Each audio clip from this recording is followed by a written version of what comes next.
கஷ்டத்தில் இருந்து வெளியில் வரணும்னா ஃபஸ்ட்டு நம்ம கஷ்டப்படணும். அதுவும் இஷ்டப்பட்டு கஷ்டப்பட கற்றுக்கணும். வாழ்க்கை எப்போதும் ஒரே மாதிரி போகாது. லைஃபோட ரியாலிட்டி என்ன தெரியுமா?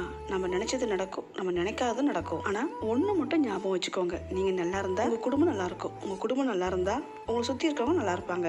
படித்ததில் பிடித்தது இன்றைக்கான சிந்தனை. பிடிச்சது லைக் பண்ணுங்க. வீட்டில் இடியாப்பம் செஞ்சு ரொம்ப நாள் ஆச்சுன்னு காலையில் பிரேக்ஃபாஸ்ட் இடியாப்பம் தான் பிளான் பண்ணியிருந்தேன். தேவைக்கேற்ப இடியாப்பம் மாவு கொஞ்சமாக உப்பு சேர்த்துட்டு நல்லா கொதிக்கிற தண்ணியை மாவில் ஊற்றி பிசைஞ்சதுக்கு அப்புறமா ஒரு 10லேருந்து 15 நிமிஷம் டிஸ்டர்ப் பண்ணாமல் அப்படியே மூடி வச்சிருங்க. அதுலேயே மாவு நல்லா சாஃப்டாக வெந்து வந்துடும்.